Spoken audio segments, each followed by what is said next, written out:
what's all this then? This is Namco Vembar. I'm playing games that star Namco heroines this month as part of a greater year of heroines in gaming. So yeah, today we're playing again a quite retro. Ooh, golly! Hope that's not too loud for you. That might be. Actually, I'll turn that down a little. Cool, no worries. All right. Yes, so today we're playing Baraduke, also known as Alien Sector, which is it's basically the original woman in spacesuit game because Metroid came out the year after, and hello Gibbon, he's excited for Baraduke. That's excellent. I always have trouble getting the stream up on my. I'm really struggling today.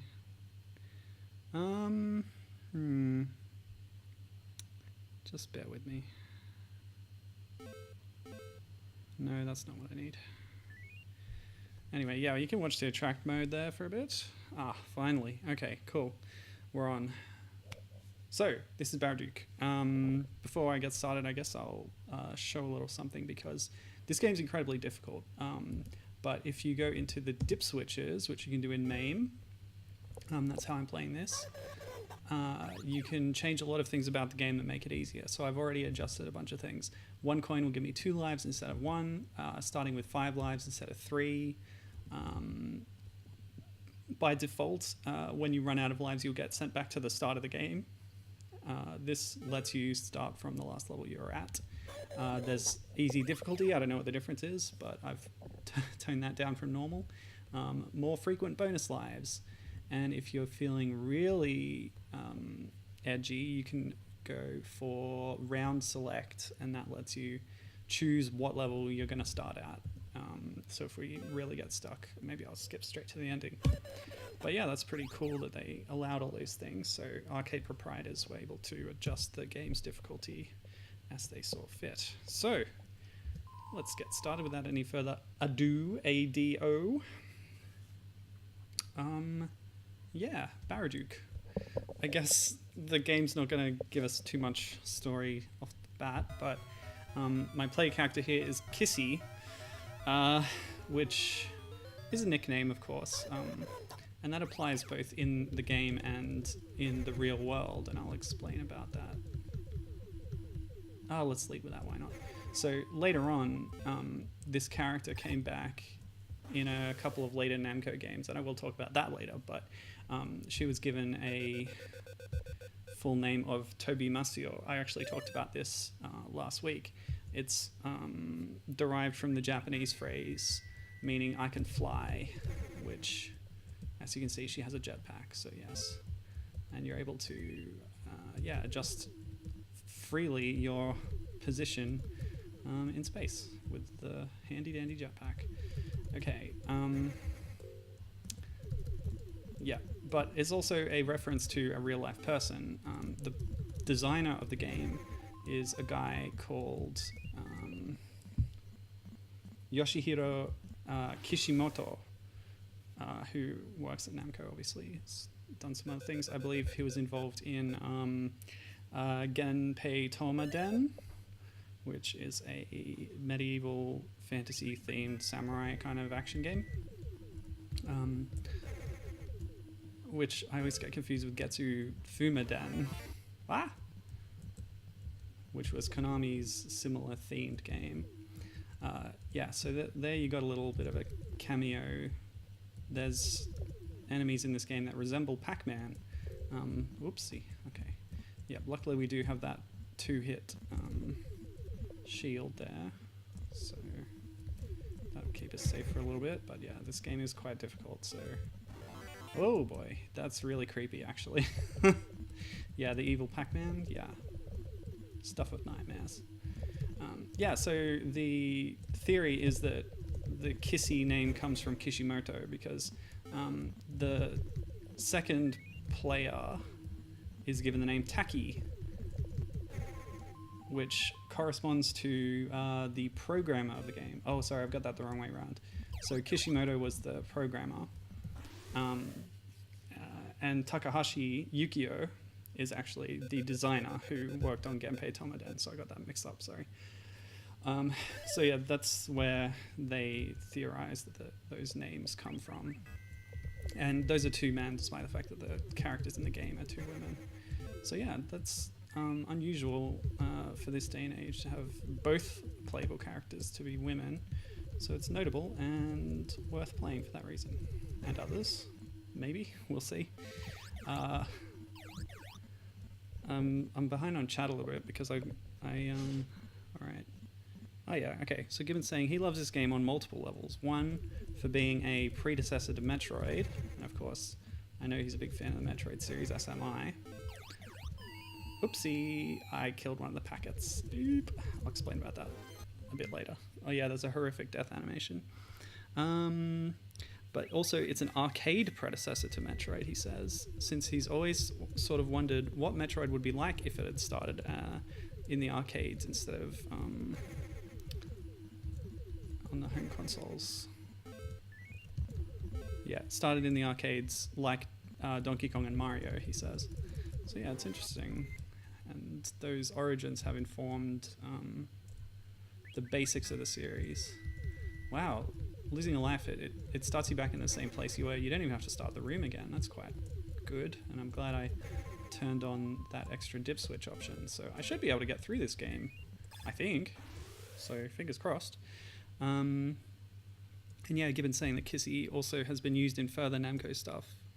Yes, I'll talk about that later. That's all very interesting stuff. It alludes, it's all the Mr. Driller lore that we briefly touched on last week during the Ms. Pac-Man stream. Oops. Okay, I think that's a kind of bonus round there. You get a level without many enemies, or without any enemies except the ones that appear from the capsules. Oh, that's interesting. Oh boy, okay.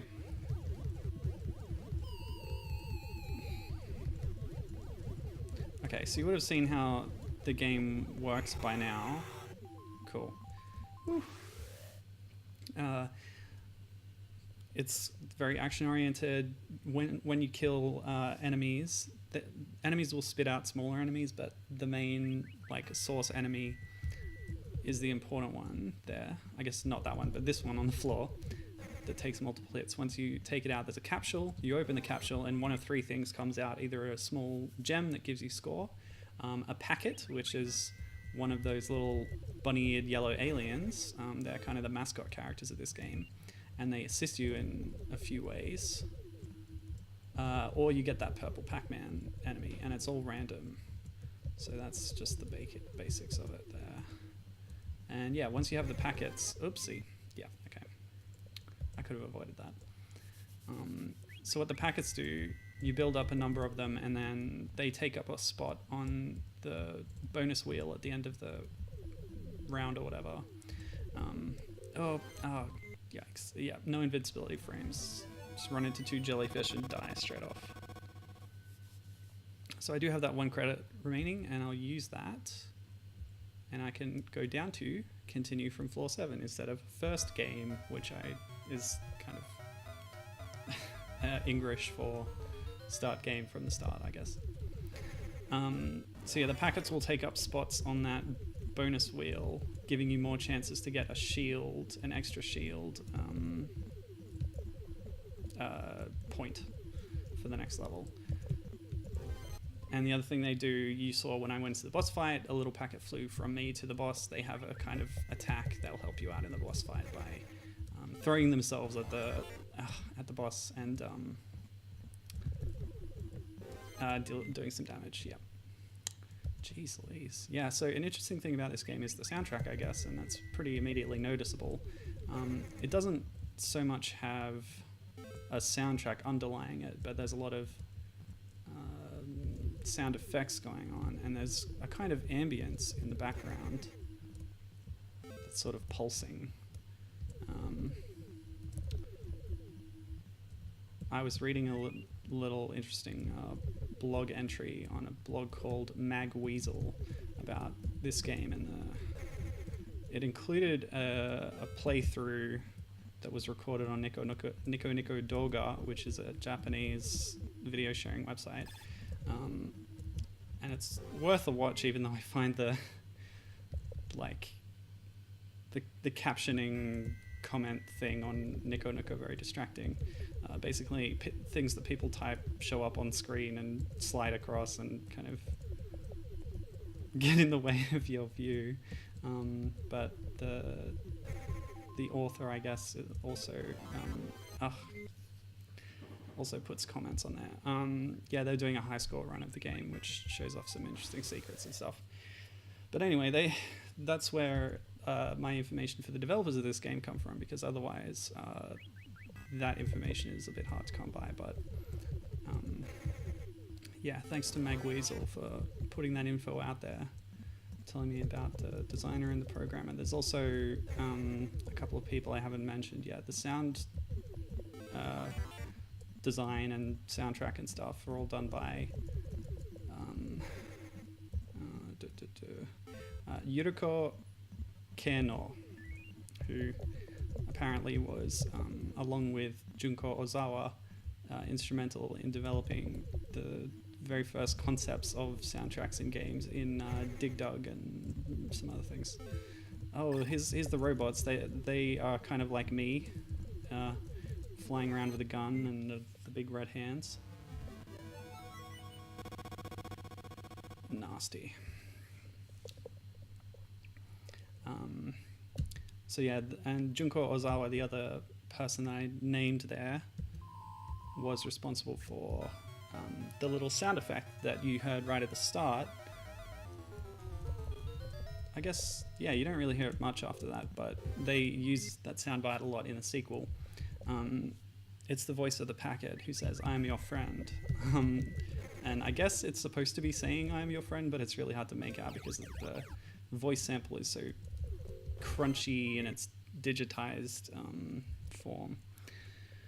Yes, so Gibbon was responding about Genpei Tomaden, and how Getsu Fumaden by Konami was very much a response to Namco's Genpei Tomaden.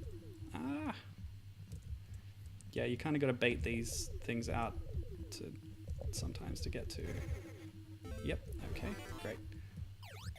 And you can see the little packets expression changing. Now, one of the mechanics is the packet will fly around the level waiting for you to collect it. During that time, you can actually shoot the poor thing and kill it, which does that have an effect on your score in this game? There's a whole mechanic in the second game where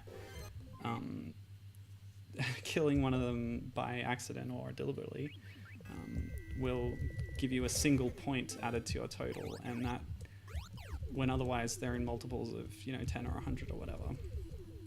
So it can be seen reflected in your score total, the fact that you were not able to protect these poor helpless little things. Oh my goodness. Okay, so the game is getting a little nuts. But yeah, given saying that Genpei Tomaden came out and then Getsu Fumaden was very much a response to that, and then Genpei was then ported to the NES after that as a response to Getsu in a kind of circular... Oh my goodness. I think I used the whole continue there, not getting through that one floor. Oh no! Oh! What do I do now? Oh, I know what I do now. Yep. There's the voice clip for you again. Yeah, so I accidentally went to first game. So we're going to turn on round select. And... Yep, just cycle through. Floor 8. Go. Go, please. Uh-oh. How do I... like this? Oops. Nope. How do I make it... accept that as a... Nope. Yeah, save states don't work in this game, even though you can activate the functionality. I tried it and there were massive errors like this. No. That's the dip switch mode. See, that tells you what the settings have been changed to. Okay.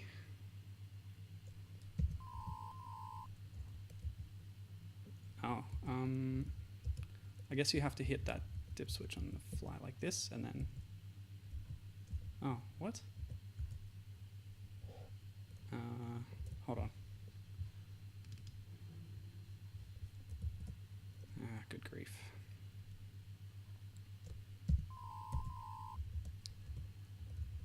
Like so? Hey, this worked before.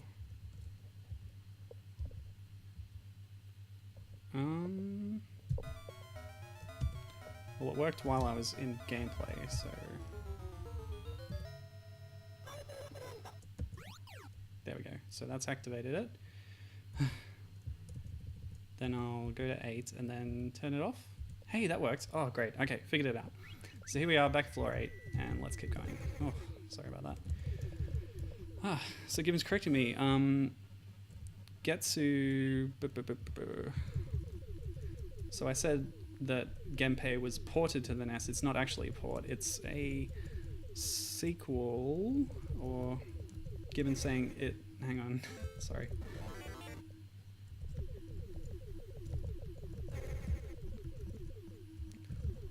Let's just, yeah, take out as many things as we can and then respawn in. Yeah, the NES release of Genpei has the same plot, but has a top-down Zelda-style overworld and RPG elements like Getsu had, neither of which were things in the original arcade release. Okay, sounds pretty interesting. I enjoyed playing Getsu Fumaden when Gibbon nominated it for the Game Club a little while back.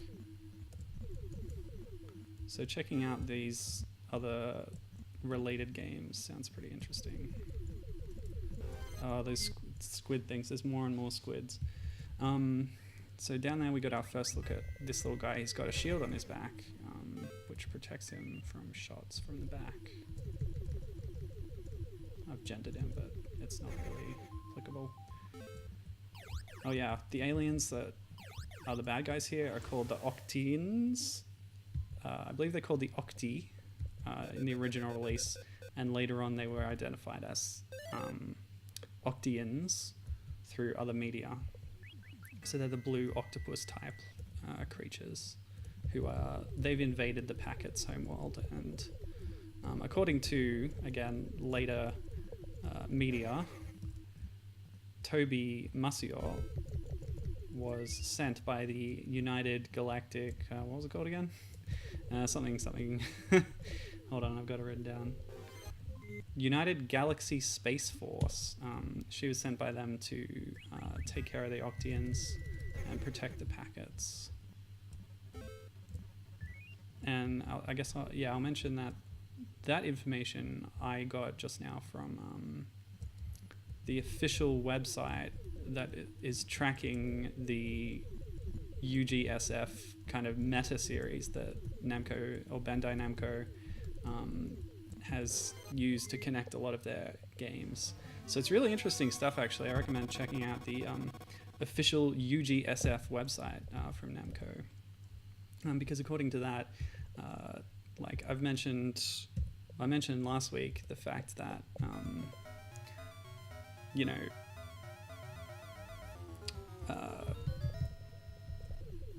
Toby Masuyo shows up in Mr. Driller games later, so there's that connection between Dig Dug and Baraduke.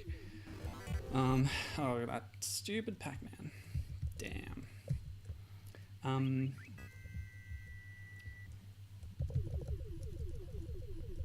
And I believe I brought up last week that even the protagonist of Burning Force, which was a Space Harrier clone that Namco put out in the arcade, has a connection to the UGSF as well. But it goes way beyond that, as I discovered this morning. Oh, what's this? Oh man, this is like a little, like, tombstone. Some other poor soul in the UGSF has come through in a similar spacesuit to mine and died, and their helmet has been put on their gun. Oh wow, that's really interesting, because that's environmental storytelling, which is something that games like Super Metroid are lauded for, but you don't get as much in the original Metroid due to technical limitations. So that's really interesting, actually. well, I took out the last guy, so I guess I'll grab that capsule. Nope, it's disappeared, but I should be able to... Nope, I can't leave either, so there's something else still around. And yeah, it's interesting how every new room in this game has a different layout, and they're using that to make different kinds of challenges for the player. Sometimes they're a bit open, sometimes they're pretty straightforward. The sequel is basically all straightforward. And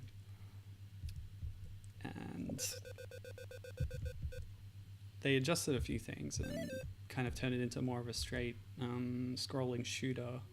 I guess, yeah, we'll get to it later, but it's interesting seeing things they changed in the sequel that actually make it in some ways less interesting and weird than the first game. I believe the soundtrack is another point of difference there, where you've got this sort of ambience here. You notice when I've taken damage, the pulsing in the background has sped up, perhaps to simulate like the heartbeat of Toby or something. Okay. Oh boy. Yep, I've already taken that hit. Oh, yeah, okay, yeah. This is a difficult game, but we'll start floor 10 again. Oh, that's right. Yeah, like a big list of games that are in this UGSF meta series. Like I said, a couple of ones that stood out to me. Ace Combat, one of the later installments, is put on the timeline pretty early in that timeline on the website. The Galaga and Galaxian series is all taking place in there, as well as Bosconian, which is another shooter thing that Namco did. I also noticed Star Luster, which I know because it was included as an unlockable bonus game inside Star Fox Assault on the GameCube. Only in the Japanese version, though. In the international release, you could unlock the NES port of Xevious to play, but the Japanese version had 2 extra games from Namco's history: Star Luster and what was it? Battle City, I think. Dude, I just get swarmed right here. This is insane. I don't know what I'm supposed to do, especially without these extra dip switch functions I've got. I guess I just have to be more agile. Alright, buddy. See? Taking no damage from behind. So I gotta fly around here. Oh boy. Damn it. You know, it'd be nice if the capsules actually gave you useful things. I've noticed a gun power-up appearing from time to time. I don't actually know what that does to affect my firepower. Already. Yeah, like, if you could restore health from those capsules, that would be really good, but that's not what this game's about. This game's about eating your money and making you cry. Missed. Oh, another little cool detail I noticed is Toby's gun here. When you shoot, it will push you backwards with recoil. It makes it feel powerful and adds to that like jetpack, zero gravity kind of feeling of flying around that you've got there. So a little bit of physics goes a long way. Nuts. I'm just sort of tanking hits to try and take out at least one enemy, and I didn't even manage that. But what I'll do is... Oh, yeah, you can get your head stuck against the ceiling too. Oh, alright, well I took out 2. Good trade, maybe? Yeesh. So I'll pop back up here and take out this one. Oh, the shots. Yep, okay. Like, finding capsules is kind of a long-term proposition because you want to get the packets to give you a better chance of an extra shield at the end of the round, but otherwise they're quite a risk because the Pac-Man monster might jump out and hit you. Almost. Okay. Good. Oh no, the robots have appeared. Yep, see, like that. Ooh, just avoided that jellyfish too. I note also that jellyfish are similar to Metroids, so there's another similarity for you. Lucky that robot's really stupid. Okay. I guess it is worth picking up points too because of, yeah, you get an extra life every 10,000. See, the more packets I have, the more likely I am to get that shield, and hopefully... still nothing, really. Oh well. And I still can't save state. I hoped I would be able to, but the game doesn't support them. I even mapped the button to a more helpful location on my keyboard, but yeah, no dice. I also discovered that my favorite multi-platform emulator, OpenEMU on Mac, has provisional support for MAME, so it can run arcade games. But it likewise doesn't have support for save states natively, despite that being a feature for all other things. Because the ability to play MAME games is not an officially supported feature. Are you kidding me? What are the odds? Let me figure that out. 6, 8... Oh, no time. Wow, this is really different, isn't it? It's shooting these strange spirals at me, and yep, game over. That's okay, we'll get a full set of lives to tackle this boss. All it takes is infinite credits.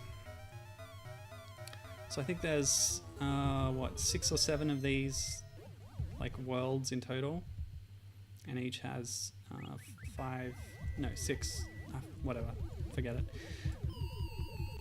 Yeah, so you saw the packet there jumping out of my body and continuing to do so. Each one is going to damage the boss for me. Thank you, friends. Ending with it, of course, in its death animation that you see if you manage to shoot one. Now, is the boss's health going to be retained? No, because everything else... Oh, yes, okay, the boss's health is retained between lives like that. And I must say, that digitized screen was really something. By the way, this game's from 1985. Did I mention that? It's never been ported. Okay, that's not true. But apart from its sequel, it never had another full game. So it did actually get ported onto the Sharp X68000 computer in 1989. No, 88. Oh no, 1995 I've got written here. Yeah, much later. It's actually 10 years after the original release.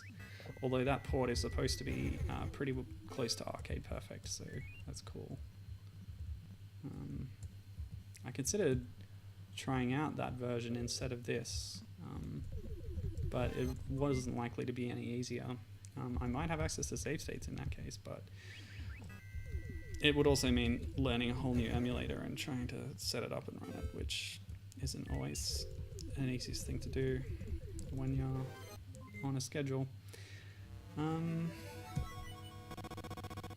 Dang. Get used to that screen. We're gonna see it a lot.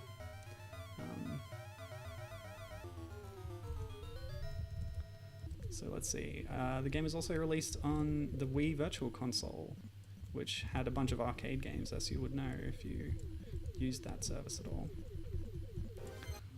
Actually, I'm not sure if that came out internationally, but it was definitely out in Japan. The sequel was released on that service too, in Japan. Oh, golly. I'm not sure what the difference is with the red jellyfish. They have a kind of mouth opening, apparently. Come here, packet. Yes. Friendly friend. Okay, I'll go this way, and then... Oh! Rude. The sound effects are quite primitive, but it's interesting what they managed to do with the soundscape of the game in total. Oh boy. Oh, man. I mean, having a jetpack is impressive, but Toby can still be a little too slow for the shots that are coming at me. Oh, yeah, that was fair. Oh, no, that was not fair. That thing appeared with 0 warning. I guess it's up to me to avoid ceilings.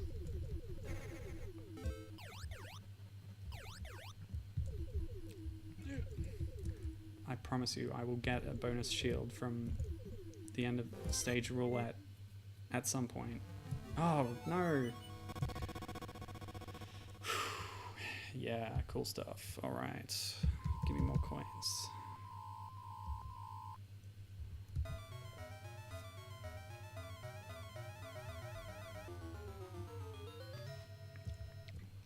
So, Gibbon, have you played the Baraduke games before?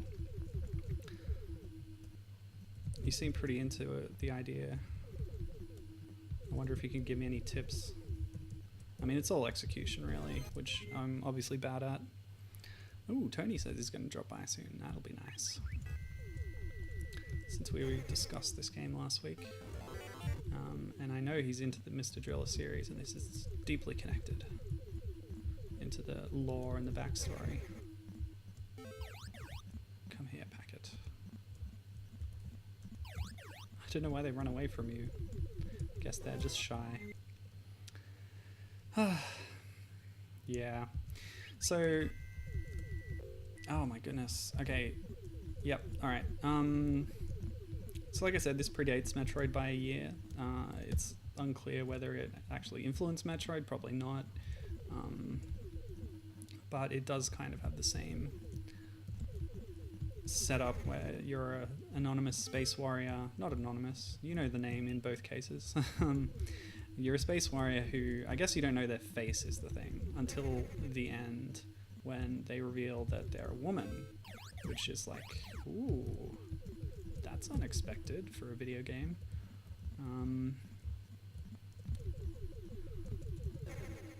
Oh, yeah, fine.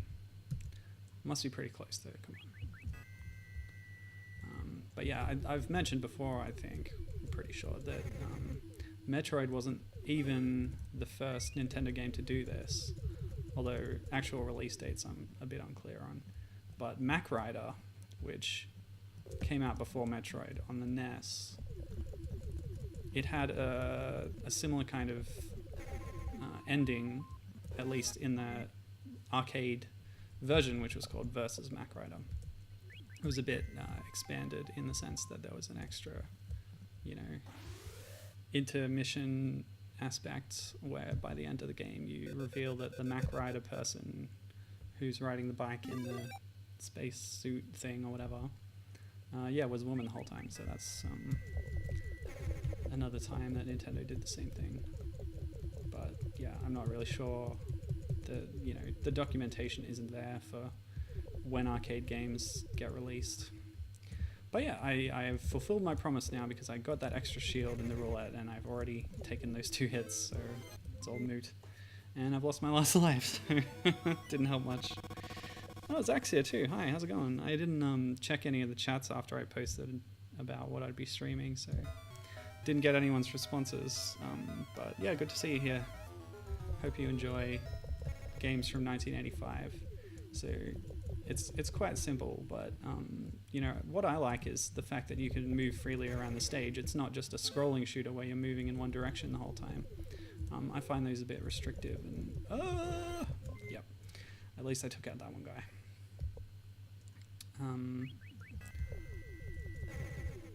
You know what those enemies remind me of? They look a lot like the Beholder sprite from Final Fantasy 1. Although that would probably be the revised Beholder sprite, because the original one was too close to Wizards of the Coast's Dungeons and Dragons monster, so they changed it for the international release, I believe. Haven't had any Pac-Mans in a while, but I'm watching out for them. Yeah, and if you take too long, that blue energy ball comes into the stage and starts chasing you down. Typical arcade hurry-up tactics. Okay, given saying that he has played Baraduke, but not the sequel, he just brute forced it. And that's essentially what I'm doing. I hope you had the dip switches turned on. Nasty. Always worth getting a packet. Ah, cool. Also, the recoil that I mentioned, as long as you're moving in a specific direction, you won't be affected by that recoil. So it's only when you're standing still that it'll push you back, but if you're running and shooting, you can do that freely. Also, I think I shifted the camera over by using that recoil there, which is kind of interesting. I wonder if that's useful for any tactics. Also notice that running over a capsule opens it but doesn't release the contents. You have to then step away from it, which then opens up, or yeah, releases the... Oh, are you serious? See, that's why you got to be more careful. Watching that Nico video, the guy is very careful to move up and away from every capsule that he steps over, just in case Pac-Man comes out. Oh well. Pac person, I suppose. Purple Pac person. According to Ghostly Adventures, there are many colors of Pac people, but the yellow ones are rare, which makes Pac-Man special. Because your protagonist has to be special, of course. It's part of the formula. Ah, nasty. Oh, really? Okay, fine. That's cool. We have as many continues as we want, because we're rich, rich, rich.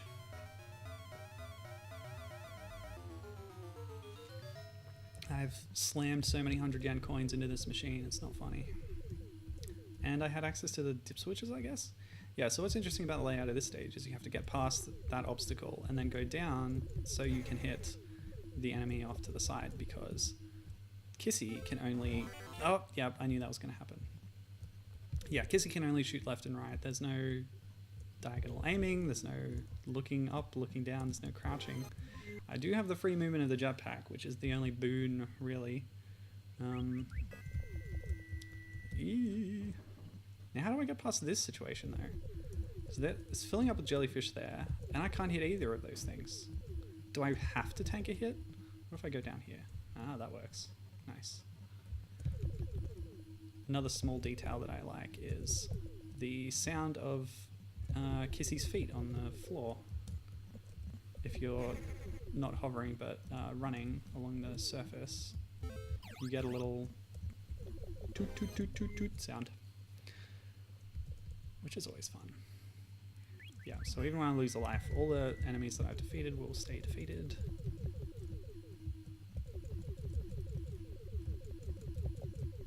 Ah, robots. Hey, sod off. Okay. You gotta be careful with those packets not to accidentally kill them. Okay, cool. Yes, so let's talk about Kissy's later appearances in Namco games and how she becomes a kind of recurring character. Despite being, only from this certain obscure arcade game. Oh my goodness.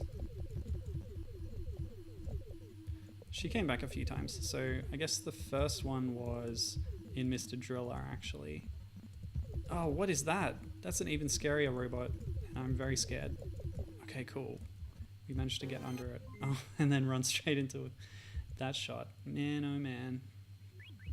Okay, he's facing me this time. Wonderful. No Pac-Mans. And my last life, so I really need to do the stage now. What is it? What is it? There's two of them. Look out. Maybe the red jellyfish are more aggressive? I don't know. Ugh, already. No, that's very bad. Get away. Oh, thank goodness. Okay, rush to the exit. Come on, let's go. Don't get hit by the flying fish. Woo, we did it! Man, this is tense. Give me a shield, please. Okay, fine. Screw me over. Maybe I'll get a chance here. Watch out for packs. There's a pack. Told you it would happen. Oh, come back. Yes. Oh, wow. Skillful flying. Check me out. Cool. Plenty of packs.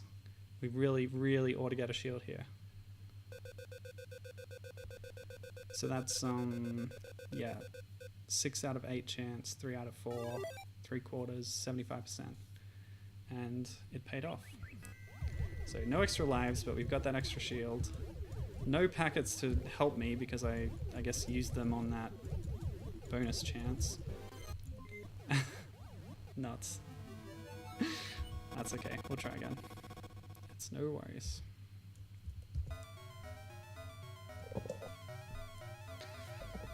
Oh boy.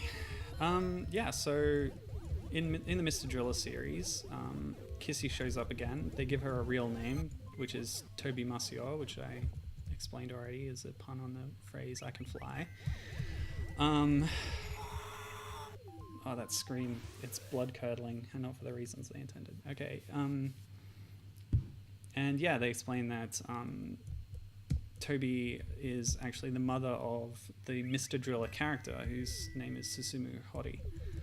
And his father is the protagonist from Dig Dug, Taizo Hori. And, twice in a row, straight away, like that. Your life can just fade away so quickly. It's really a lesson in mortality. Yes, so it's really interesting to me how Mr. Driller has this lore that really ties in a lot of old Namco stuff, and I love it.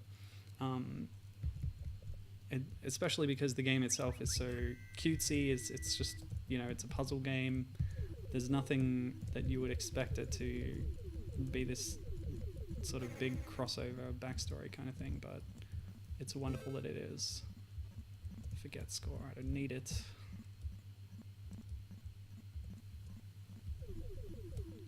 Yeep. Oh man. Dem bots.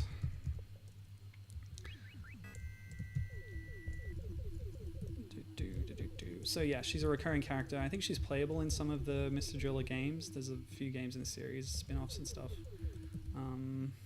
I forgot to actually research that, but I'm sure Tony will be able to tell me when he gets here. Damn. Took that hit. Didn't get anything out of it. And this is my last life. Yeah, take that.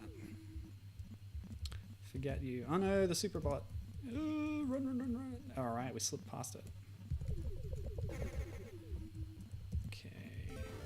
Okay. Always gets me. Okay. Whoa. That was an intangible wall. Okay. That was a recon run. No problem, guys. No problem. Yes. So, yeah, I mean, like, the whole thing with Mr. Driller is not only are these two old arcade game characters the parents of this guy, but they're what do you call it? What do you call it? What do you call it when they're divorced? They're divorced, essentially. Anyway. Dude. The opening level jingle wasn't even over and I'd taken a hit. Brutal.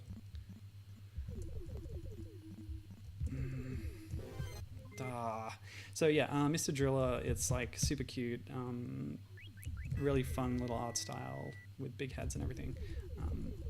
But yeah, Toby also appears in Namco x Capcom, joining a very esteemed company, as I've discussed before. Momo's in there, Valkyrie's in there.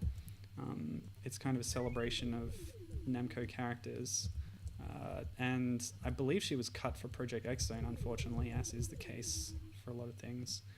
Hotter, cooler, newer things come out and like they're more, you know,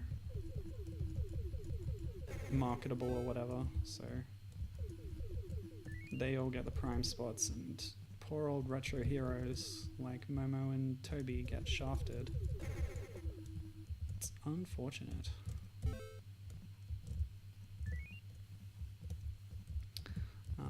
But yeah, she's got an interesting storyline in Namco x Capcom where her and her partner are hunting the space pirate Tron Bonne from Rockman Dash. That's interesting. It's a little shortcut down here to hit that guy, which otherwise would be very difficult to do. Secrets. And yeah, that partner that I mentioned is a hero from another, a heroine from another Namco game. Burning Force's Hiromi Tengenji. And that's where this UGSF stuff gets established more, I think, because in that game they're said to be part of this United Galaxy Space Force together. Toby is Hiromi's superior in this case, and there's some kind of galactic police force thing, even though they have very different levels of equipment, because Toby has this jetpack and this gun, whereas Hiromi has a full, like, space motorbike thing. But yeah, whatever.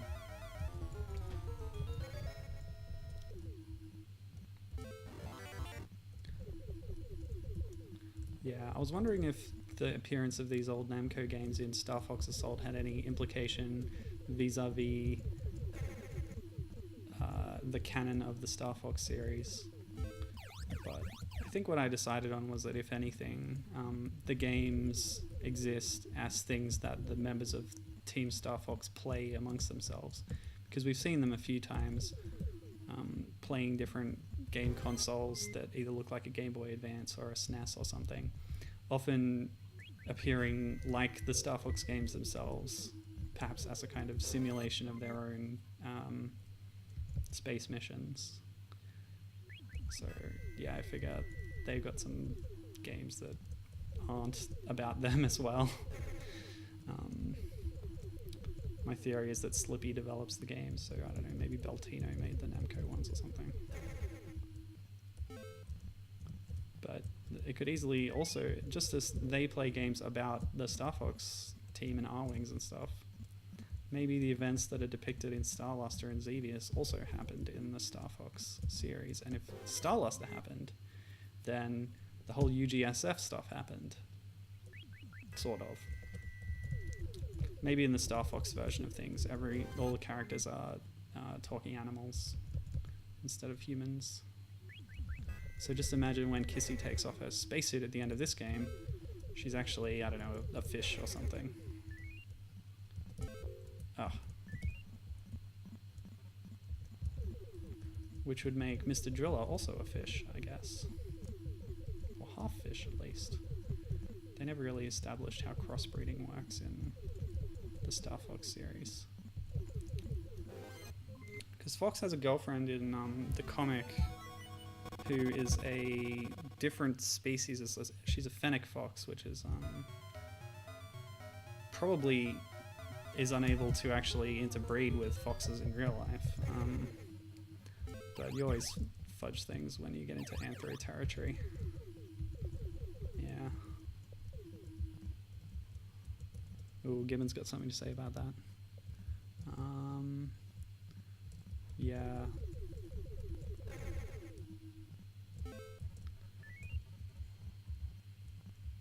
Yeah, totally. Gibbon saying that he likes the X-Zone games when they bring together unrelated characters like that and give them a common new kind of ground in the way that Hiromi and Toby are brought together, chasing Tronbon, 3 separate universes. But yeah, okay, so my gun looks more powerful now. Yeah, and it takes fewer hits to defeat one of those guys, Octians.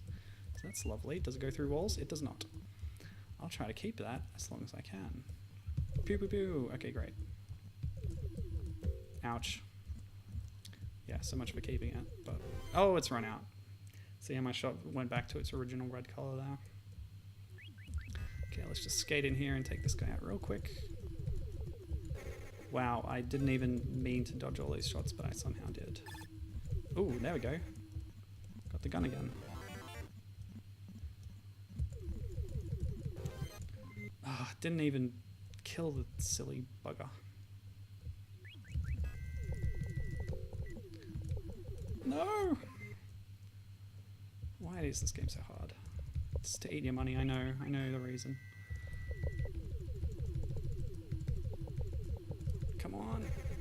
I believe his hitbox is shrinking. Yeah, screw the capsules. Let's get the heck out of here. Woo!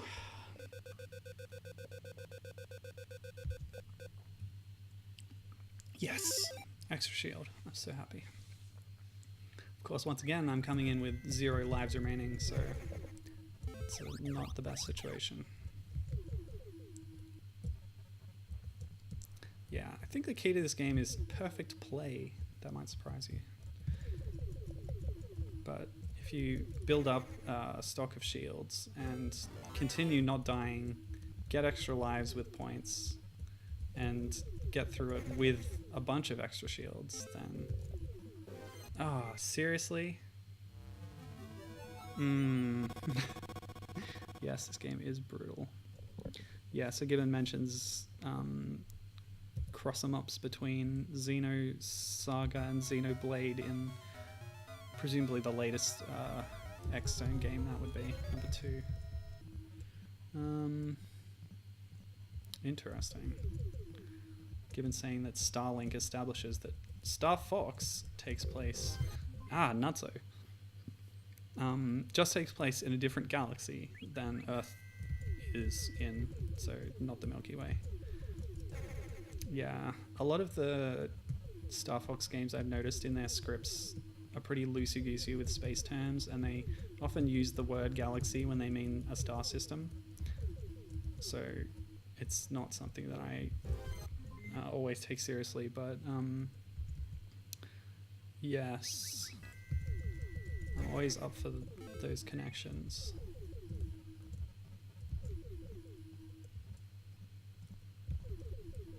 Okay. If I'm here and then I pop down here, I can do this. Yes, okay, that works. Cool. It's all about positioning, being careful, and then just getting slammed by some dude coming out of the ceiling. Alright, how do I do this? He just keeps spawning more brain fishes. Ah! What are you doing? Oh, okay, well, I took that one out at least. Come on, we can do this. How many levels were there again? I think it's like 32. What's the time? Oh, we're getting up there. Yeah, and, you know, I did say earlier that the levels, the layouts change in each one, which gives you a different kind of challenge in each stage, which is nice. But soon enough, I think I'll be okay with just skipping to the ending. And then we can play some Baraduke II. And I do have another one lined up. There's a fan game called Baraduke Revolution, or Baraduke Remix, that a fan made for the 29th anniversary of the series. And we're going to stream that after the official games. Oh, you buttface. Notice another bit of little environmental detail there. There's a skull of some creature that's hanging out there. Yep, so that's a thing that exists. Okay, shoot, shoot, shoot, shoot, shoot. Oh! All the sprites going on. I missed the bullet that was underneath them all. Hooey. Not just Earth, contemporary Earth. Oh, what? Oh, yeah. What's the time? Yeah, okay, so we're gonna skip now ahead. Oh, that's right. Dip switch off, start the game, pick continue. During gameplay, we go to round select. We skip ahead to as far as we can go. That's pretty far. Okay, there's more stages than I thought. So we'll go to 47. And there we go. So that's the final bonus area before the last boss. And yeah, I mean, we've seen 2 variations of bosses now. One was like the pile of heads or whatever. And the other one was the big ball that had like a trench in the side and you shoot the eyeball in the middle. Dang. Yeah, the robots can even appear in the bonus round. Okay, we got a couple of packets, so we're gonna... I'll keep it up. Yep. And then get to the gate. Oh, that damn robot.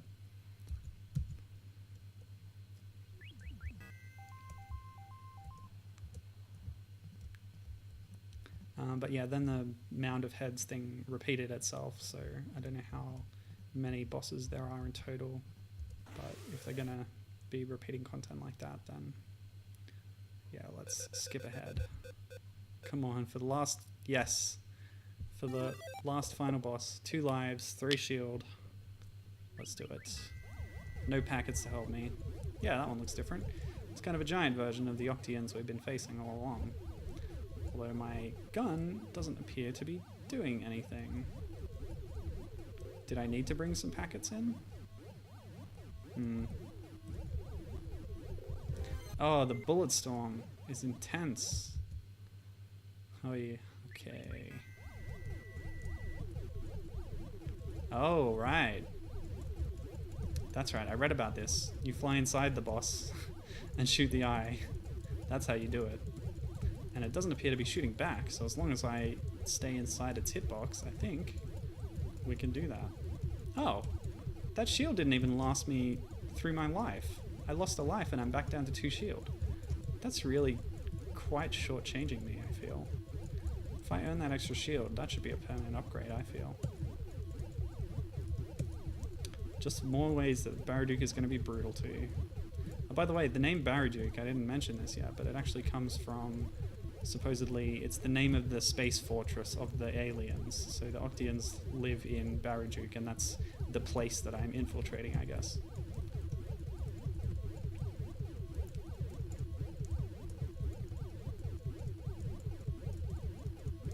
I didn't check the Japanese phonology closely, but it's written in English as well. You'll see it. It's on the thing.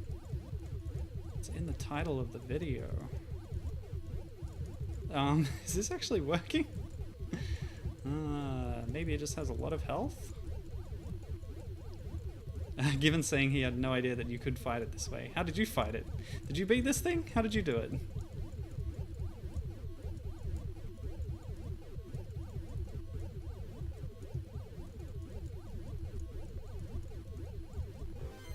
Ouch. It did get a shot off.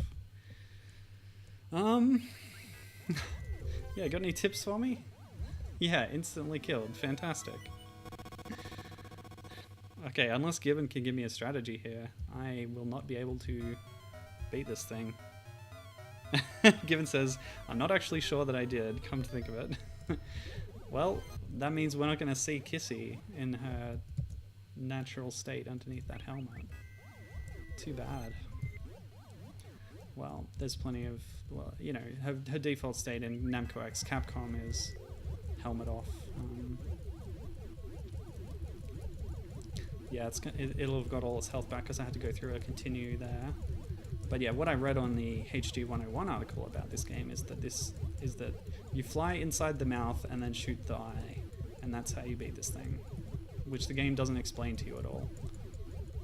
So I feel like I'm doing the right thing, probably. But yeah, with the recoil on the gun, I'm going to get pushed outside of the head unless I am moving to the side like that, as I explained before. Oh boy. But yeah, when that homing orb of blue energy comes on screen, that's very bad news for me.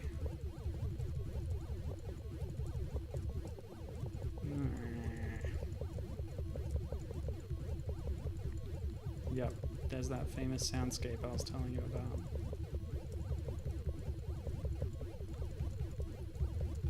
Come on now, really?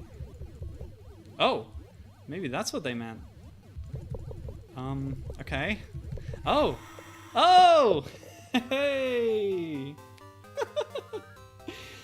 Otsukare-sama! You destroyed the last enemy. You are a brave man in Packet Planet. 3 rest fighters exchanged for 30,000 points. So they've assumed who is playing the game, man. There's some Japanese that is untranslated, which I think just means congratulations or whatever. I'm not sure. Yeah. And there, as promised, is the portrait of Tobi Masuyo, a space woman fighter person. Yeah, and there we go. I am a... So yeah, that's the key. Go into the mouth, and then you're inside, and you shoot, and the eye changes color, and then boom. So that's how you do it. That was Baraduke. Oh, and I can actually see the katakana beneath the title on the left there that I've set up in the... That's the arcade flyer for the first game on the left and for the second game on the right. And it's Baraduke. So yeah. Anyway, let's move straight on to the sequel, shall we? And that has a bit more of a thing, like a thing, you know what I mean? A thing. Hold on, I do have to change this over, so... Yep. All right, that should show up. It has more of an involved, demo screen here. So, yeah. Baraduke 1, it was all in English. We've got the copyright notice there showing that the first game was in 1985. This one was released in 1988. This was released only in Japan, and the title logo corresponds to that because, it's a whole bunch of kanji. So what that says is Bakutotsu Kijuutei, which supposedly means big assault machine gun vessel. And you'll see this machine gun vessel if I manage to pick up the power-up during the game. Now, this is not much of an attract mode because, our main character isn't actually moving. So unfortunately, this game is just as hard as the original, but in different ways. But the dip switches, they don't give you as much control over things to make the game easier. But luckily, we do have that invincibility mode. So I believe I'll do that and just race through the game. But in the meantime, I got to show you the death animation at least a few times. So we'll chuck some credits in. The packets were pushed hard as like mascots in this game. So you get the wise old man packet there. And you've got the that voice clip that I mentioned. They use it a lot more in this game. And so packets take a more active role in this game. As you collect them, they form active shields around you during gameplay. As long as you pick them up while they're on the screen like that, they'll start orbiting you. And you also have your special little friend packet who is in a little gunship thing who will echo your shots. Every time you shoot, it will also shoot. And simple first stage, get to the end, and then the packets will give us bonus points. Or something. I don't know what they're doing, actually. 1, 2... there's a lot of text in between stages here. Never translated because it was only released in Japan. And there I am in the big assault tank gun thing, whatever it is, that can fly with a little propeller on the back. Very cute. The gun barrel revolves, and there's propellers on the bottom and the back, actually. So, a lot of detail. And as you'll see, there's some of the same enemies returning, but they're more detailed now in their sprites. The packets are also, cuter and amped up. But as you can see from the level design, it's quite straightforward going left to right. The death animations are something else. Whenever a packet dies, it'll dissolve and its skin will shrivel up and explode. And the same happens for our main character here, which I'll show you if I ever actually die, which I haven't done yet, so that's nice. You did see it, you would have seen it briefly on the attract mode screen, but it's quite grotesque with her head exploding and catching fire and stuff. You can see the Pac-Man type enemies coming out of the capsules there and also just appearing in the stage. The capsules have been given a makeover too. So far, this is all pretty impressive in its look, I think. As they say on the HD 101 article for the series, the gameplay's kind of been streamlined to this straightforward thing, which, makes it a bit less unique compared to the original. But also there's this sort of pumping soundtrack behind it all, which again is different to the original and maybe less interesting than the original. But yeah, this is Baraduke II, so let's keep going. Yeah, you'll see the packet death animation if I shoot one before picking it up, or if it gets destroyed by an enemy bullet while it's acting as a shield for me. So yeah, this is the continue screen. As long as you put in another credit and then continue, you will be given a bonus upon returning to the game. So that's a similar system to the original's roulette thing, but it gives it to you differently. And yeah, we've got all our packets in gunships now, apparently. I don't know why that happened. But I guess that's just a feature of this stage because it also happened last time. But yeah, if you sort of wait around a bit, the orbiting packets can get a shot off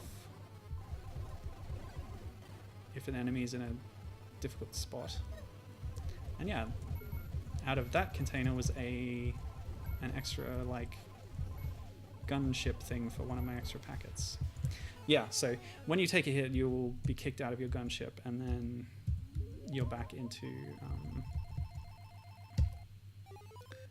just your suit. And as you could see there, instead of a jetpack, I had a little propeller on my head, kind of Doraemon-esque. But I guess that's a feature of Taki's spacesuit, although presumably Taki would have had all the same appearance and equipment of Kissy in the first game. So yeah, that's the thing in this sequel. Kissy is not in the game, and the theory for why that is because Kishimoto wouldn't have, presumably did not program this one as he did the first. Now, you could see then when the packet died, you might notice that its eyeball flies up out of its decaying corpse, and see that? Yeah, the little blue thing that popped out. And if you pick it up, the little number 1 appears, and that, as I mentioned earlier, is added to my screen as 1 point, which shows you how many total packets I've managed to kill through misfortune. Yikes. Yeah, so Kissy, hero of the first game, appears in Mr. Driller, appears in Namco X Capcom, is not in the Baraduke sequel. Instead, Taki, who was player 2 in Baraduke 1, gets promoted to main playable character here. And the player 2 slot goes to a new character called Homi, which is then presumably a reference to whoever programmed this one, although I don't have that information. But yeah, presumably it's a nickname as well. And yeah, the horrific exploding of Taki's head happens every time you die. Whew. Alright, let me catch up on chat a little because we've got a little breather here while Old Man Packet yells at me. Oh, 40 Winks' ship, that's wonderful. That's the Kickstarter that Gibbons supported. There's an old game that was on the 64 and Dreamcast and stuff, and they've reissued it as part of a Kickstarter, including on a platform that it wasn't originally released on, and I forget which platform that was exactly. And then they added a co-op mode.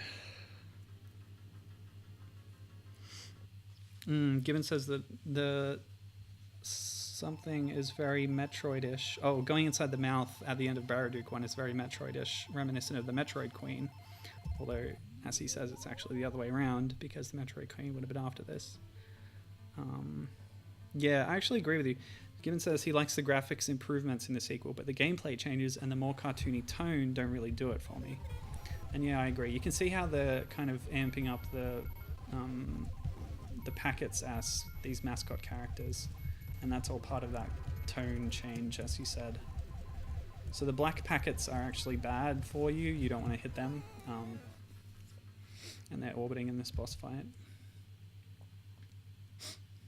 And yeah, totally, the cover art is amazing, isn't it? He says he wants posters of those flyers. They're really cool. Alright, I don't know how long this game is, but I feel like after the challenge of the last one, I want to be a loser and, like, put on invincibility mode, so let's do that. I do like how every level starts with you blowing a hole in the wall and just... yeah. That's a new voice clip. I think it said thank you. Thank you. Yeah, you got to be careful of hitting those things. Wait a minute. Did I start from the start of the game? I guess so. Oh, what? Didn't I turn on invincibility? Maybe I spent too long on the continue screen. Yeah, it's counting down. Yeah, it kicked me out. Okay, so I've hit that dip switch, so I'm going to actually quit and then come back. Hopefully it groks that I've hit that dip switch. Grok? No, proc. Yeah, or the machine's grokking that I've done it, but I've procced it. I don't know. Words. All made up words. Alright, here we go. Testing out invincibility mode. No, that's not invincibility. By the way, I think they've improved the quality of the sound file. So I can actually tell now that the packet is saying, "I'm your friend." Dang it. The invincibility didn't work. That's really unfortunate. I'm going to turn on all these unknown ones. Yeah, let's do it. Show coordinates. I don't need that. Service mode. I wonder what that does. Ooh, fun. Okay, so... Oh, I can change these. 1 coin, 9 credits. Why not? Attract has sound or not. Type. Okay, so this is whether you're on an upright cabinet or a cocktail cabinet. Flip. No, we don't need that. It's on easy. Maybe that's what invincibility mode did. Fighter 5. I guess that's as easy as it's going to get. Okay. Alright. I guess we'll have to do it more or less legitimately. Let's go. Oh, hang on. Can I get...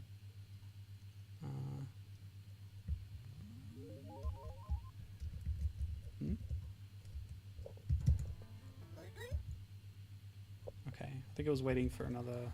Because I had extra credits, I could have entered a second player character, but I don't think...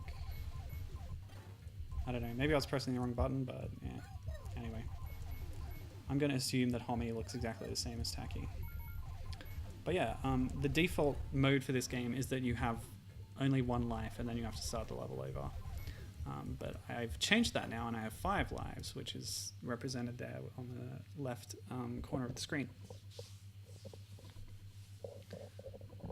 And yeah, I think I ran out of time on the continue screen, so we've had to start from the start, but that's okay. I have actually managed to tone the difficulty down a bit by finding that dip switch screen, which I hadn't got to before. A second player character might actually help, the same way that I found when playing Densetsu no Valkyrie, adding in the second player character helped me to respawn earlier and stuff like that. But yeah, I couldn't get that going, so whatever. Thank you.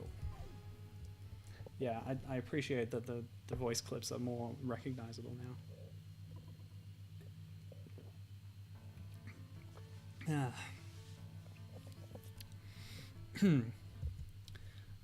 Let's see. So I mentioned the music difference. We've got more actual tunes in this game compared to the first one. But despite that, the sounds and music from the first game were actually the basis for... I recognize a lot of these enemies, but they've been sort of souped up graphically in this game. I recognize them from the first game, I mean. Yeah, it's weird how some of these pack people are spawning in upside down. Maybe that's because there was already an upside down one on screen or something.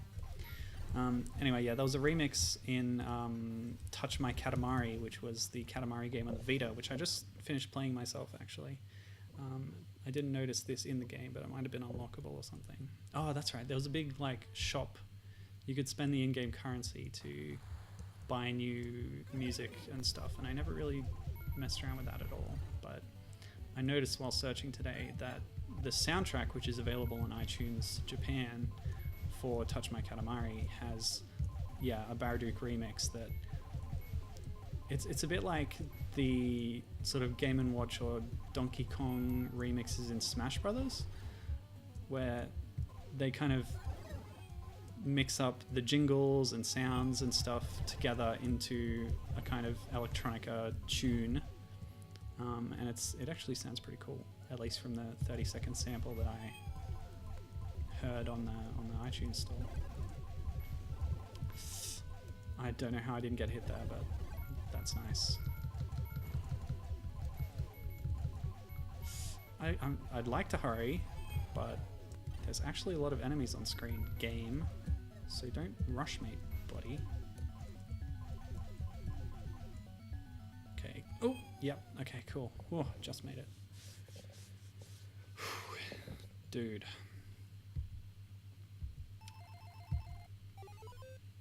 +1 gun. Gonna get a better gun, am I? That does look better. It looks wider. And yeah, this is that boss fight, so... Oh. Hang on. You know how I said I don't know how that shot didn't hit me? I think I actually did manage to activate invincibility mode, so... Hey, I don't even need to worry. Ooh, nothing's gonna touch me. Cool. Time for chill mode, guys.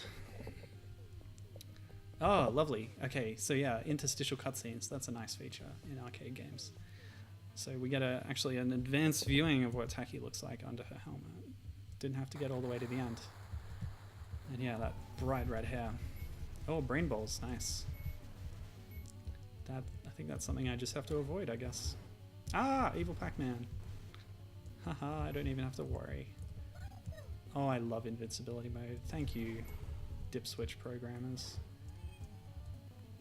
See, Kishimoto would never have put in an invincibility dip switch, but Homie, yeah, he's a bro. I'm assuming it's a he because let's face it.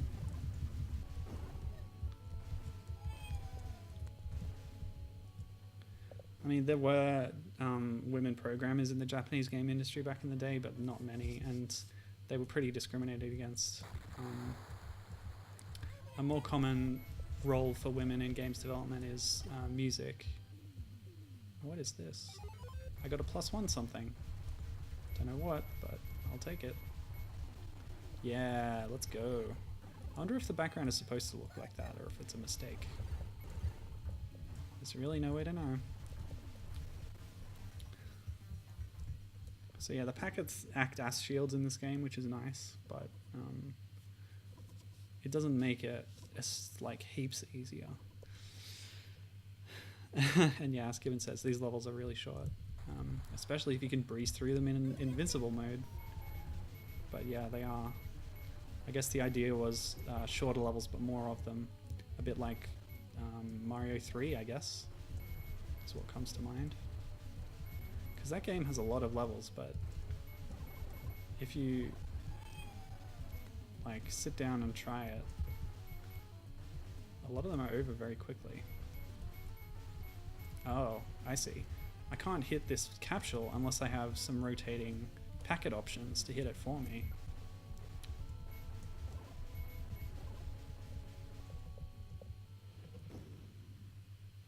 Do you think there's kind of a mismatch in some of these sprites and the way they look? I feel like the outlines aren't consistent. See how the pack people don't have outlines, and then that last enemy, whatever squid brain thing that was, I don't know, it looked different to me. Pew pew pew pew. Don't even worry about it. Yeah, it's pretty trivial, since I'm invincible. Makes you wonder whether it's even worth it. I gotta say, I love Taki's legs just swinging around wildly.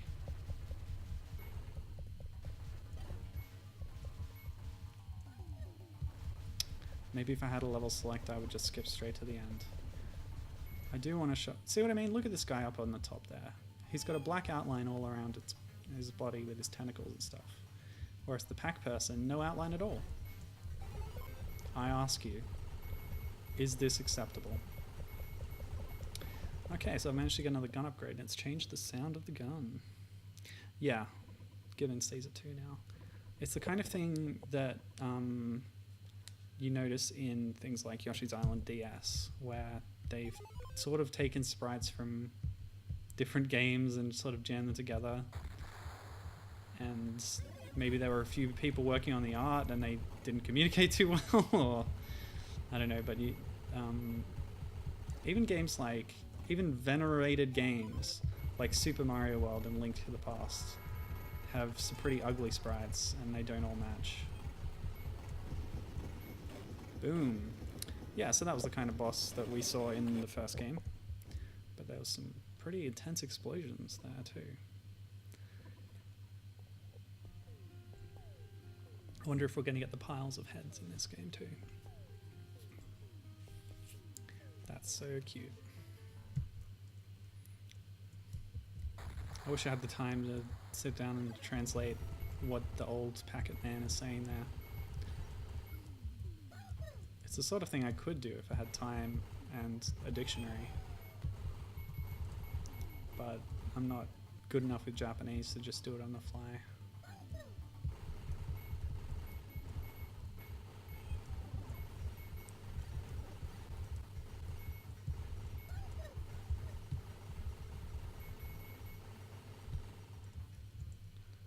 Cool. So yeah, check out HD101's article on the series, covers both games, and as well as a footnote on the later appearances of the characters. Oopsie. Sorry. I killed the packet. Oh, I'm floating up by default in this level, I don't know why. And yeah, check out Magweasel's article, which goes into some of the development of the first game and has that gameplay video like I talked about. If you want to see all the content in the first game, that's one way that you could do it.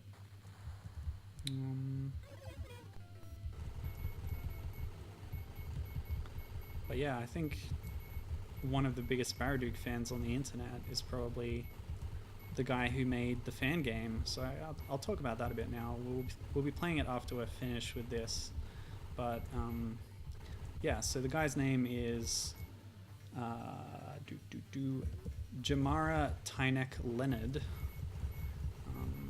His DeviantArt profile says that he lives in the US, and I'm using male pronouns, although I don't actually know where that name is from or what gender it is, but anyway. So this person, they've got a DeviantArt profile, they have a Tumblr and stuff, and yeah, for a while they were working on this project for the 29th anniversary of the Baraduke series by making a fan game called Baraduke Remix, which later got changed to Baraduke Revolution. And you can see logos with both variations of that title around. So they set up another +1. Boom, big boom. Yeah, they set up a website for this fan game, which I'm not sure how to tell you where it is because it's like a sites.google.com/something. But if you search Baraduke Revolution, it'll be in there. I think it's linked in the HD101 article too. But the problem is, they worked on this fan game for a little bit, starting in, like I said, 2014 for the 29th anniversary of the series. And there are variations of the logo that say 29 to 30 on them, so it was in development over those years. But yeah, the downloads for the exe for the game have gone down and they're not available on that Google site anymore, even though it's set up pretty well. Oh no, I lost something. I got a -1 something. That sucks. Yeah, they set up like a page with information on the game, biographies of the characters and the backstory and stuff. Now, I said before, I guess this is the head pile boss, so yeah, this is the return appearance of the head pile. And yeah, that -1 I think took my gun ability down a level. Yeah, so the DeviantArt profile says they live in the US, but their English is not great, like not amazing.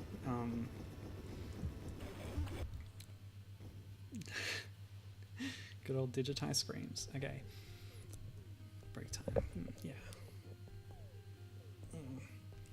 I like the detail there. You can see the assault machine gun vehicle under a tarp behind her there that she's leaning on. That's cool.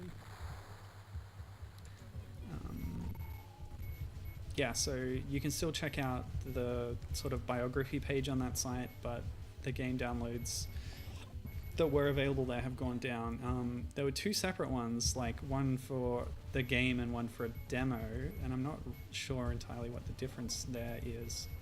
But luckily, just recently, this person has decided to restart development of this game and also re-upload it in a different place. So it's now available on Game Jolt, although the only download available there is a demo 0.1 version apparently.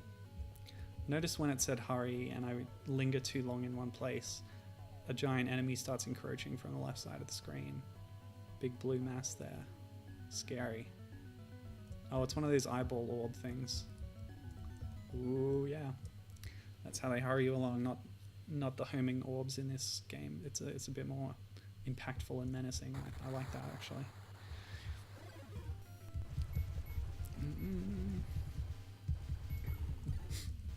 Yeah, so I was searching for downloads for this Revolution fan game so I could play it today, and I was very distressed when all those links were 404. One of them was hosted on Dropbox, I think, so it might have been a victim of the great Dropbox reorganization of how they do sharing links, which broke a lot of stuff, including some of my own stuff that I put up in various places. But yeah, it's back now, more or less. So yeah, you can get the demo from the Game Jolt page. I guess to help you find it, this Jamara Tynak Leonard is also known as Energy Saucer, which I believe would be the name of like their game dev studio thing, I guess. But they use that name on various social media platforms and stuff. Yes, gun up, go. So we're starting to see some branching paths there, where I could have gone different ways.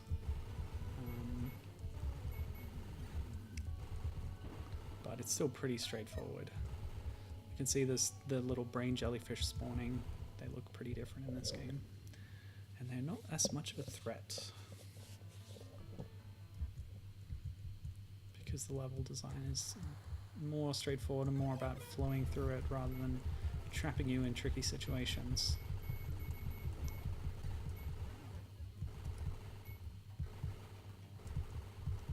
Yeah, so that was an alternate path, and I've taken the lower path. Oh, I am so glad that invincibility worked. Look at all these enemies. It's a feature in the game. I'm not cheating, even though it's clearly labeled cheat.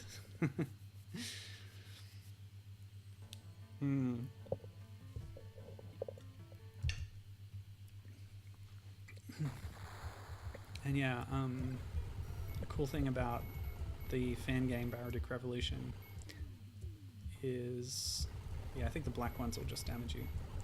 Yeah, a cool thing is that it has a new art style, not dissimilar to the redesign you see in Mr. Driller. Quite cute, big heads and stuff, but we'll see that soon enough.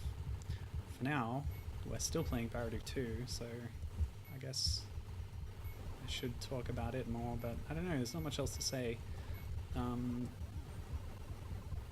Unlike the first one, I didn't have that handy Magweasel article with research on who the developers were, so I'm not really sure who made this one. It doesn't have the credits in the game either, and I've lost my gun again. But, oh, did I mention this yet? So, remember the UGSF official Namco website I told you about with the whole timeline and everything? It mentions that this game, Baraduke II, takes place, 3 years after the Baraduke incident of the first game. But it then says that Toby Masio was involved. Oh, the ice came back. That's harsh. Yeah, it says that Toby Masio was the one who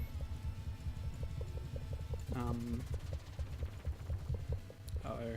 Did it get too close and then it's just gotten confused? Oh, I actually died. Okay.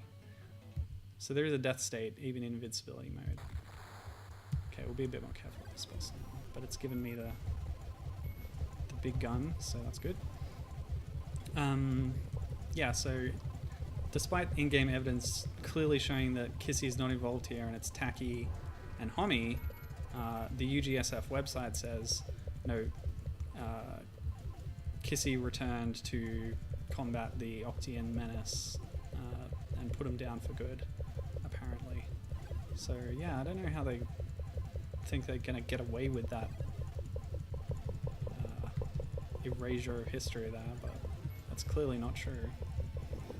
Whew, okay, so that was the secret. Don't let it get too close.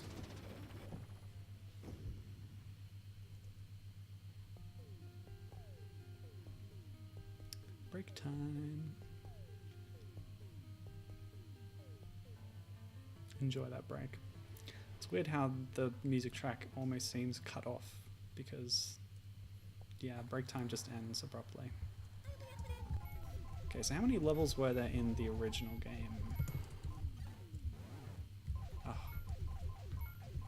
Cursed Pac-Mans. Was it like 48? So we're up to 32 now.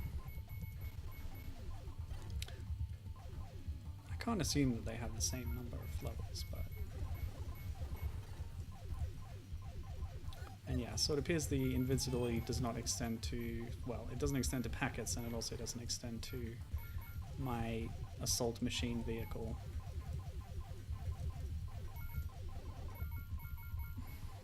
Whatever. Why do I bother killing anything?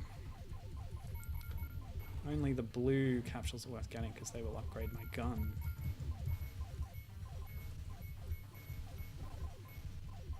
But they seem pretty rare.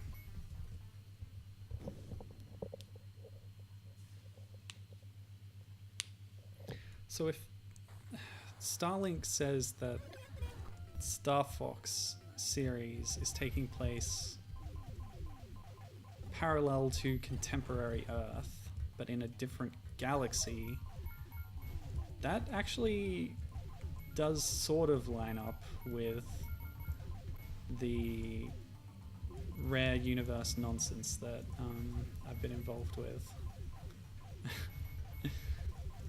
Which all starts with Rare's Star Fox Adventures sort of kind of reusing a character from Diddy Kong Racing with Tricky the Triceratops / Tricky the Earthwalker occasionally being taken to be the same character, which would actually in fact put Star Fox slightly in the past of contemporary Earth, because Tricky's older in Diddy Kong Racing than he was in Star Fox Adventures, so it's a kind of prequel.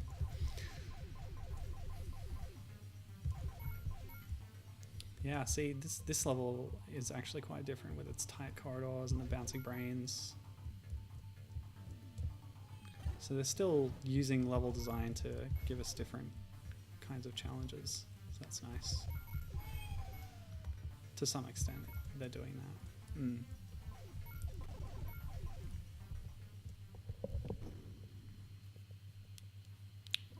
Starlink is set in contemporary times, so I guess all the people in the spaceships are from other planets, and none of them are Terrans. Is that how it goes? And the Star Fox. So given saying that the Star Fox crew are chasing Wolf after the events of Star Fox Zero. Everyone runs into each other over in the Atlas system. Okay, that's pretty interesting. So, like, Wolf is kind of instigating this. The reason that the Star Fox team is in the game. More invisible walls, eh? But now it's the whole level gimmick. I noticed that even with these more vertical level designs, you can still only shoot left and right. Although you do get a bit more coverage with your packets as long as they have their own gun vehicles.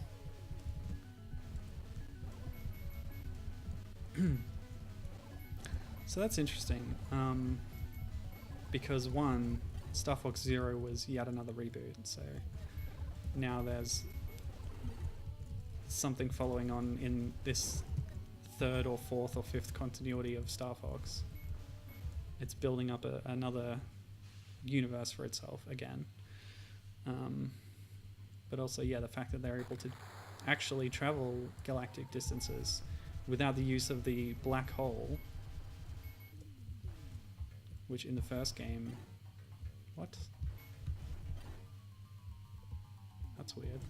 I guess red capsules only contain enemies. Oh, these guys are freaky with their big mouths. And in this one, in this level, the gimmick is the opposite of the last level, where we could pass through walls. Now we have invisible walls, which are blocking our progress.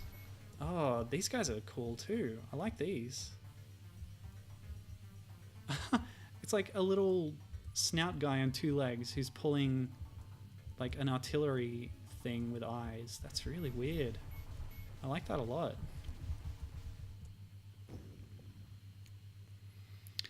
Gibbon says there's a couple of humans and they have space travel technology from one of the aliens on the crew, but it's all hush hush, and they talk about, oh, new creepy fish enemy.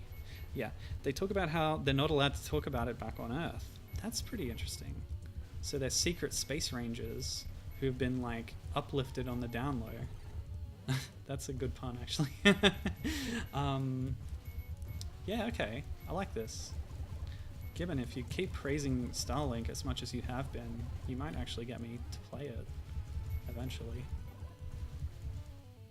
Give me gunboat. Oh, the packet got it. That's fine. Oh, it's already lost it again. Easy come, easy go. One of the crewmen keeps talking about how he wishes he could tweet out updates to his followers of all the cool stuff going on. Oh boy. And now he's yelling, Starlink is so good. Oh, that's wonderful. No, it has been good seeing you enjoy it so much. And yeah, I mean, I'm a bit concerned about how grindy it seems, but I am pretty interested in the Star Fox stuff, and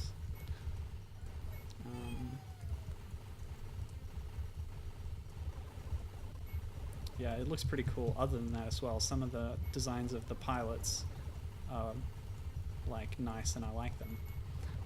Of course, the problem is that a lot of the extra pilots, you have to pay for them, whether it be DLC or getting a physical toy and then attaching that to your controller or whatever.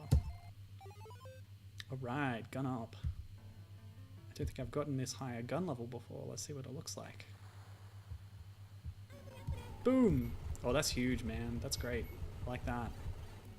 Alright, so here's the gimmick here. We have to open some good capsules without getting... That's a lot. Whoa, dude! There's an evil zombie robot packet. Oh, that's horrific. It's like something out of a creepypasta. Oh, I can actually kill these with black packets. My gun's never been powerful enough before. Oh, it's getting too close. You know, that means I might die, and then I will actually lose gun upgrades, I think. Just gotta follow that sine wave. Yeah, we did it. Cool stuff. Was that the end? That might have been the end. I wasn't keeping track of what level number I was up to. But then they were saying arigato, which means thank you. Oh, Tsugini, there was something there. I missed it. Hiyaitoi Programma. Oh, the programmer. Oh, I missed it. Croque Yoshiba? Ebi-chan? What's that for? Oh, you're going too fast, old man packet. Slow down.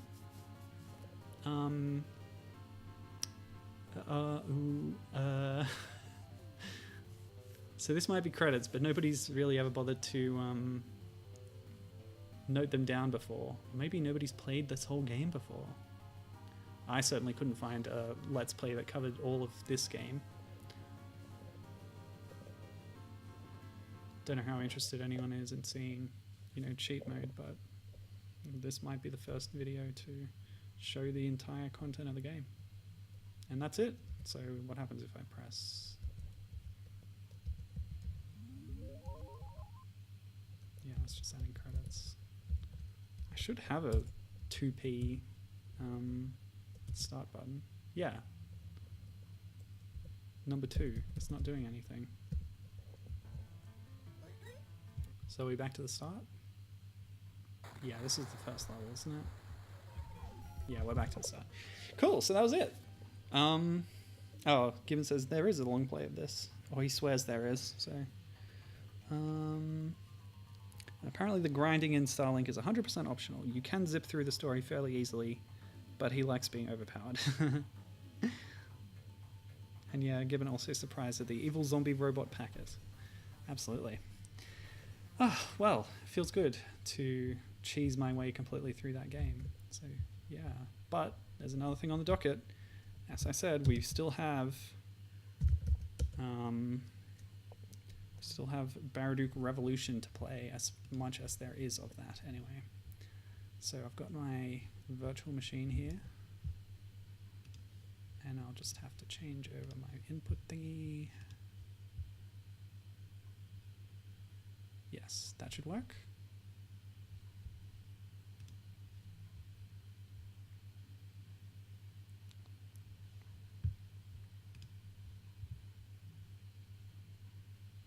And let's see now.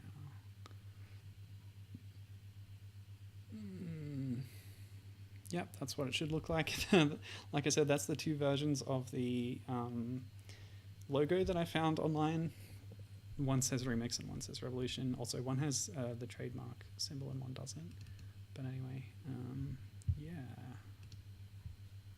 Made with Game Maker Lite, the Lite version. So the game will have the watermark over the entire gameplay. There's nothing I can do about it. This is the only extant, version of this game that's available.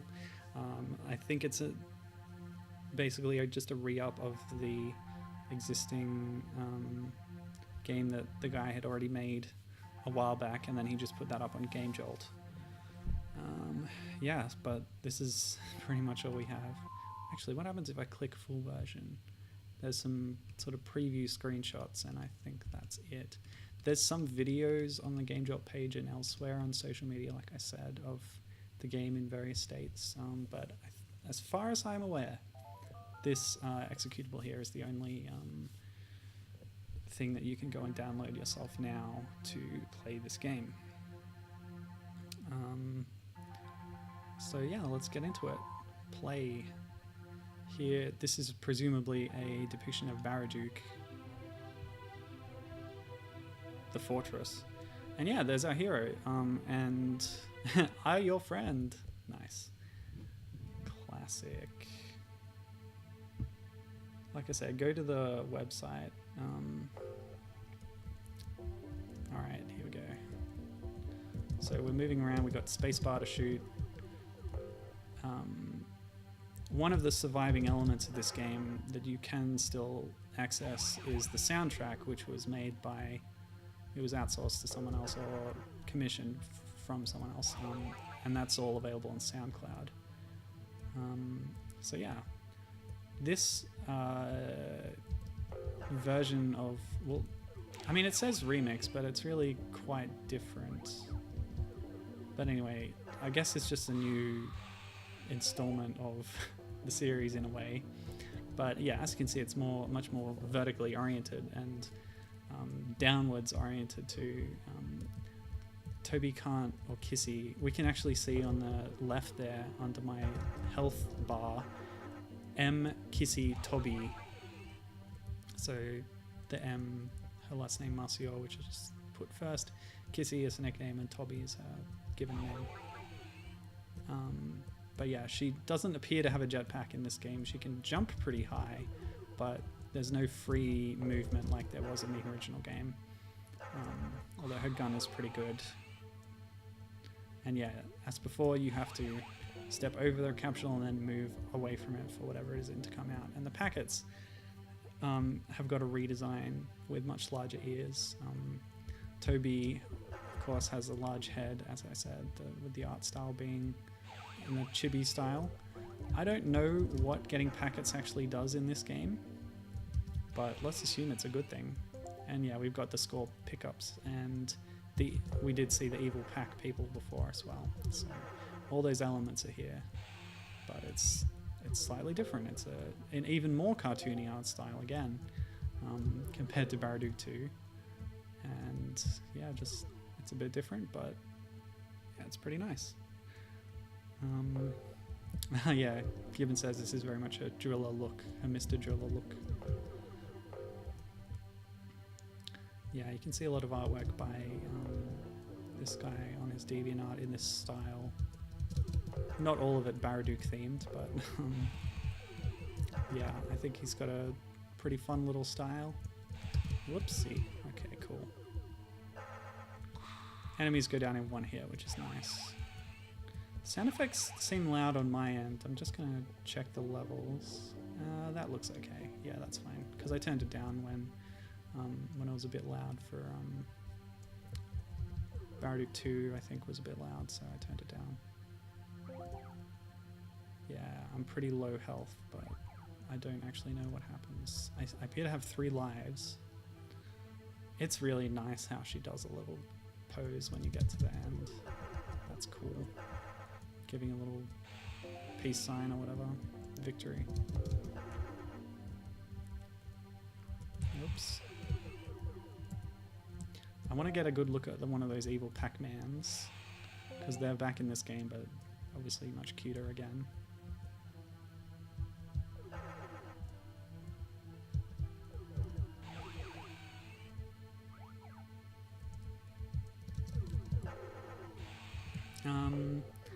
If I may, I will read to you from the description that was on the Google site that I mentioned earlier. So this sort of verbose background for the game is not on the Game Jolt site, but it is still accessible on the web, unlike those old executable files from this site. So here we go. Peaceful and friendly star, a planet called Packet Planet, was attacked by someone. Packet's citizen that were all prisoners. Gills are gone. So this is one of these bonus bits. Gonna get some nice goodies. And presumably there's gonna be a boss fight. There we go. Nice naughty Pac-Man. I like it. So yeah, we'll hang in this bonus area just for a little bit and I'll continue with this. Kissy, who went on a survival mission, she must waltz through the planet's location to reach the Octi King's fortress have been built in the basement of the beautiful Packet Planet. I'm just reading it as is. I'm not trying to make fun of the guy's English. Like, everyone struggles with languages, you know. But yeah, it's not quite correct. But that's okay. We can tell what they're getting at. And they can save the packets, and the rest is not only you. Armed with wave gun and shield, annihilate White. Sorry. The journey begins with to infiltrate from Packet Race of the Universe Frontier Guards who catch the SOS from Fighter, underground fortress to protect evil lifeform of Octus. Location stage of Packet Planet. Entry hole, Packet Colony, Misty Ruins, Steam Canyon, Crystal Path, Unit Circle, Screen Peck, Octi Cave. And then there's some bios. Masio Kissy Toby. Age unknown. Birth December 31st. Masio is the member of UGFS, United Galaxy Space Force. She's up to a mission to seek the planet. Till then, one alien lifeform who live in this planet, and so as the others. Masio fought herself to face the Octi King and his Octis. They invaded this planet and kept them in a capsule, and the planet has become in a cave. When Masio has finally defeated the Octi King, Packet Planet will be free. So, again, the English is bad, but I'm not gonna make fun of the guy. I think he's done a good job at this game and the artwork. So, you know, credit where credit's due. Oh, here we go. Pile of heads on a giant slug. The classic boss returning again. Lovely. And yeah, under the bio for Kissy, there's a bio for Taki as well. So she is in this game, or will be in this game to some extent. So, age unknown, birth unknown. Taki is the member of UGFS, United Galaxy Space Force. She's the side-along with Masio when entering the Packet Planet. So I don't know what exactly she does in this game, but she's part of the plan here. And then there's a picture of two packets, a gold one and a silver one, and they're called Ket and Mid, and they are a death animation, brutal. But the boss keeps its health just like in the previous games, or at least the first one. Boom, taken down. So yeah, each of the characters. Kissy and Taki have a sidekick packet apparently. Ooh. And there's also people called Shock and Bobo who are described as lifeform people. I don't know what they are. Ah, yes, but I talked over the ending, such as it is. I guess that's the extent of the demo. You get like basically one world of stages and then the boss. So it's very much following that formula, although the basic gameplay is a little bit different. So it's nice to see, and I think that, this energy saucer person, what was it again? Jamara Tynek Leonard. Yeah, I think they did a really good job with this, and I hope they do continue the development. Yeah. So I guess that's it. I've played some of Baraduke 1 and then skipped to the ending, and I beat that. I got through all of Baraduke 2 with an invincibility cheat, and then I played the Baraduke Revolution demo as it exists. So we've seen, more or less, the entirety of the series as it is up till now. Not counting, of course, the appearances of Mr. Driller and Namco x Capcom. So, yeah, check out those websites, like I said, and thanks for joining me. It's been a good time, and we've experienced another of Namco's classic heroines from the early days there. So that was really cool. Join me next week for another Namco heroine, and yeah, hope to see you then. Thanks for hanging out. Bye.